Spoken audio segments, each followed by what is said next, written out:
spring of 77. Indian, Canadian, over 17,000 troops, and they're going to come up with they're going to build a fleet of over 1,000 vessels, and they're going to start coming up the lake. Now remember that lookout position a couple ridges down? One day in early July of 1758, it's going to see this large black mass coming up the lake. That black mass is going to stretch out for 7 miles in length, and it's going to take up the entire width of Lake George. So you could just walk from one side of Lake George to the other side of Lake George without getting your feet wet, just by going from boat to boat. That is how big this fleet is. It's going to come up the lake. Now, Montcalm is here still. Now he knows that he's got over 17,000 Englishmen and Americans coming to pay him for a visit, but he has less than 4,000 soldiers here to defend this place. If he stays here inside the fort and the surrounding area, he realizes that the English are going to do to him what he did to them the previous summer. So what he's going to do is recall all the people from his fortified positions, the lookout position, the northern end of Lake George, and fortified sawmill, and get him here. But he's not going to keep him inside the fort. What he is going to do is take him 3/4 of a mile north and west of here. When you exit, you'll be able to see the fortifications they're going to build. They're still out there today.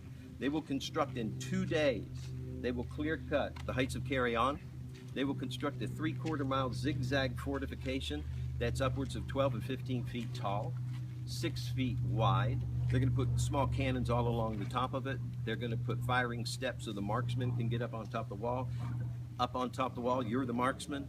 Up on top of the wall, behind you is going to be 5 to 8 to 10 men, and all they have to do for the upcoming battle is just load guns and pass them up to you because you're the best shot. So you're going to be getting off between 12 and 16 shots a minute, which is phenomenal for the period. French are going to go ahead all along their lines, and they're going to lay out barrels of water and barrels of ammunition so the men won't run out of either during this upcoming fight. Then they're going to go ahead and do one better. They're going to go out in front of their fortifications and clear cut for 200 yards. So they have a clear open field, nothing for the Americans and the English to hide behind, and they're going to go ahead and take all that brush and pile it at the other end of that 200 yards. So it's going to be about 15, 20 feet in height, and it's going to be about 30 feet wide. So it's going to act like a barbed wire entanglement to slow down the attacking force when they come. Now when the English arrive, they're going to arrive on the other side of that ridge at the northern end of Lake George. They're going to break up into 3 fighting positions, pushing up through.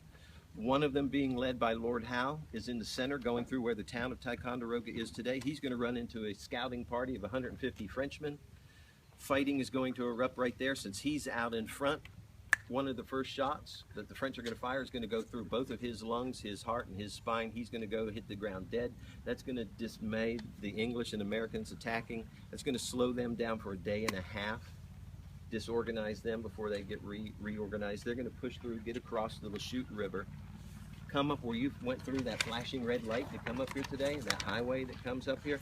Imagine that that's all wooded on the left of that highway. That's where the Americans are going to stop. And on the morning of July 8th, they are going to, or late morning, they're going to start pushing in. Now, Lord Howe came up with the attack plan. He's number 2 in command system. Number 1 in command of the English is Lord Abercrombie.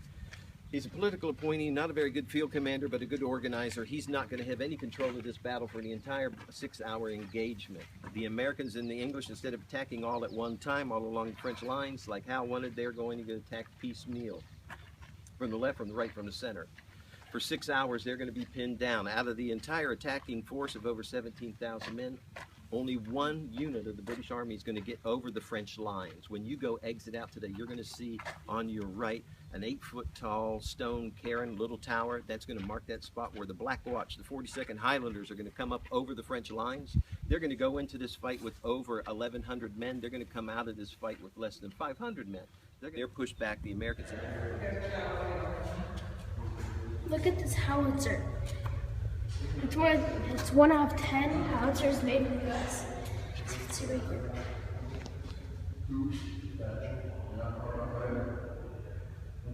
Okay, I'll show you another video in a moment.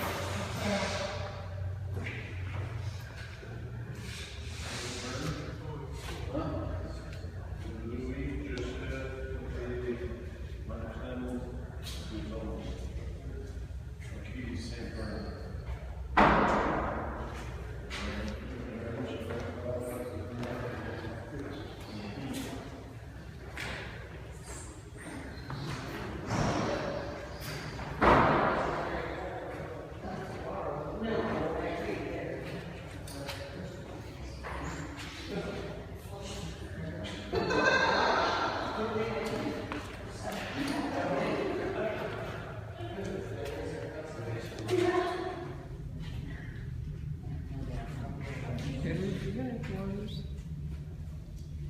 Uniform code of first force cadets made in Boston.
British ship.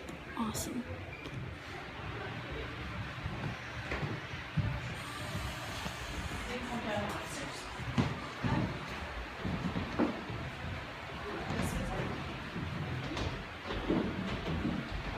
This is a Mohawk Indian replica.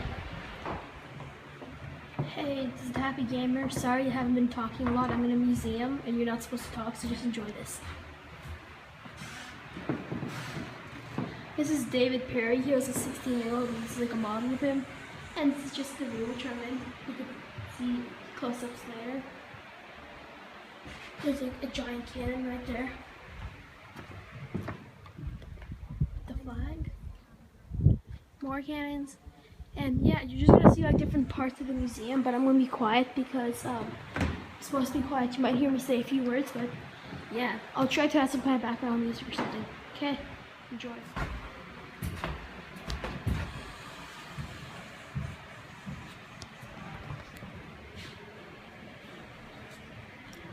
This is a British gunboat. As you can see, there's a flag right there, and you can see the two guns. And this is a boat. This is how they transported the cannons. Hey, this is a diorama of the attack of the British on Fort Ticonderoga when I was in French hands. So there's the fort. There's the French flag, and you can see the some guns sticking up on top. But most of them, if you look like that, you can see the tiny little guns that look like toothpicks here. And you can see a lot of trees, like barbed wire, keeping the British and the Americans away. And here are some British Americans who are still alive. There's one which is about to die. It's right here. Then there's a lot of already dead ones.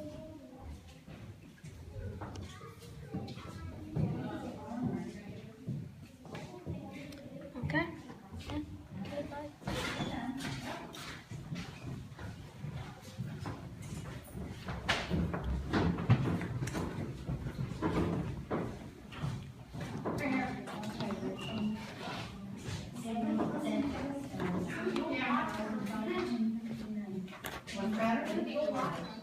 Yeah, is it locked? This is a model. This is a model of the fort. You can see that's there. You can see the tiny little piece of tree out of the fort like that, on which there were soldiers on.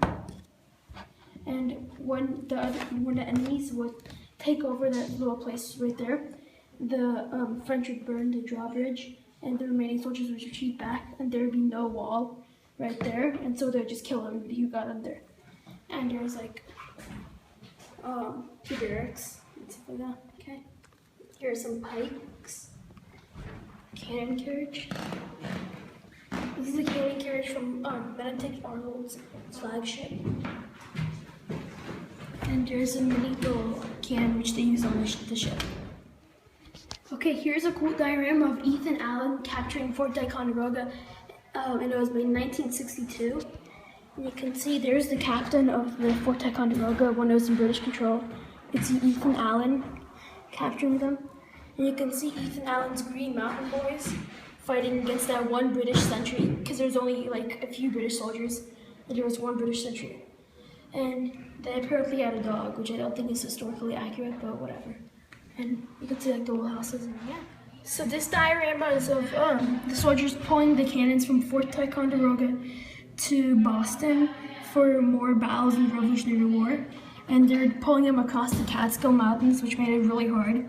The snow was high, and so they used oxen to take out the cannons out of the snow. Here's a diorama of a Mohawk village. And you can see like Mohawks around everywhere. And you can see a British flag, so that means that the British occupied this place. So this is the Mount Independence diorama. You can't really see, but if you can see a log house that's jam-packed with soldiers. And then you can see there's like a little raft. It's this guy in the park.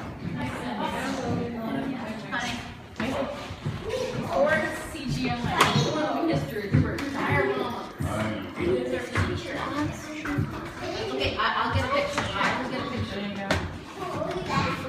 This is kind of confusing because it's a battle of something that says diorama.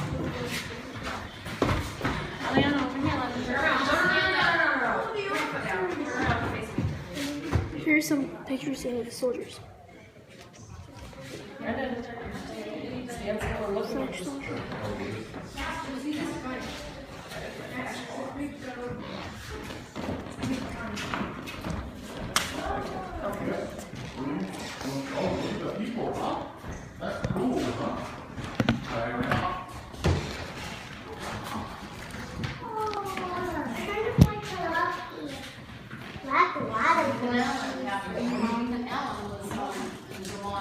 These are different soldiers.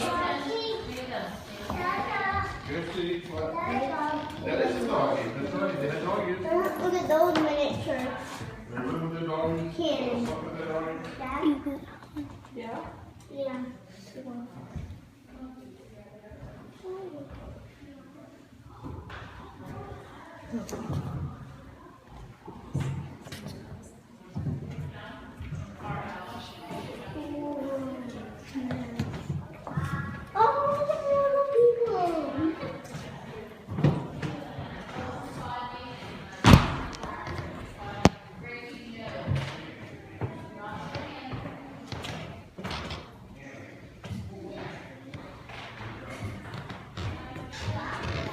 And there's a tiny little diagram of the British pulling the cannon. French. 18th century military engineers, regardless of their nationality.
Ticonderoga on Saturday.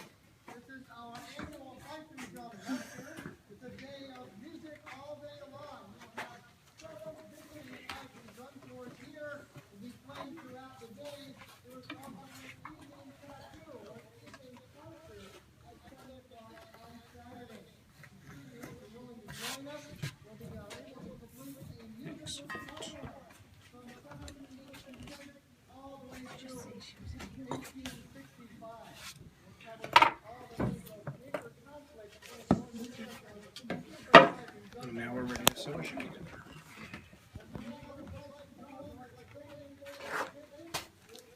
you make a parallel over these? I could. Interestingly, one of the biggest industries for handmade shoes today is orthotics, custom medical footwear. Water? Yep. Nature's great solvent.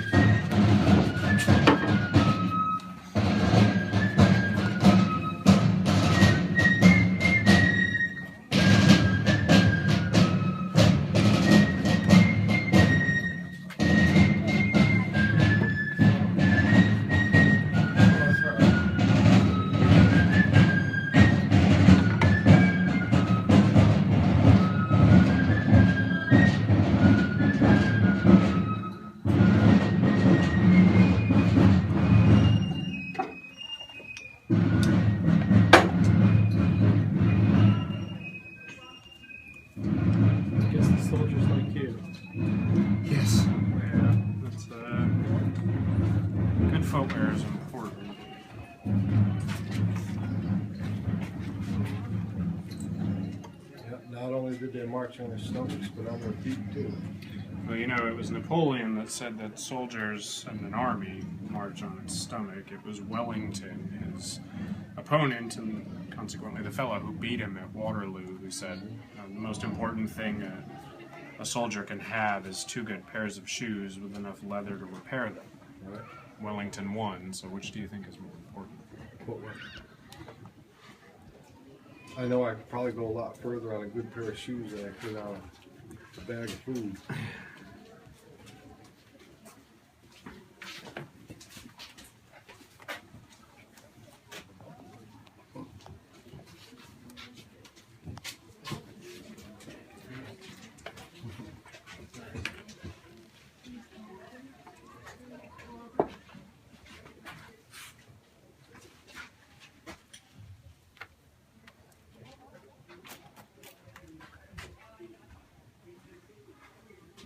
Pretty I don't know. Do you want to go to that building or this building? Sorry. Oh, look, see there. Like someone's shoes and making stuff in there. Yeah, there's some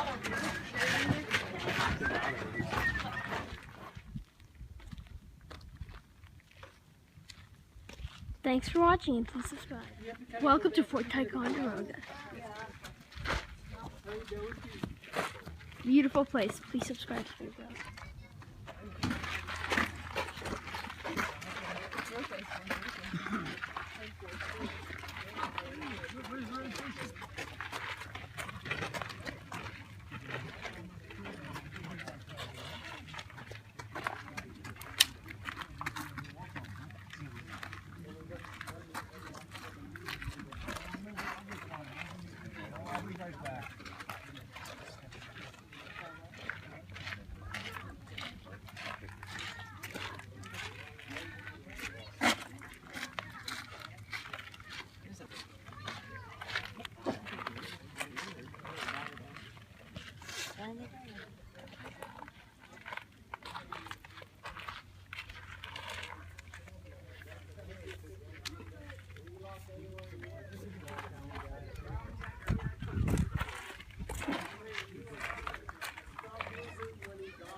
Thanks for watching.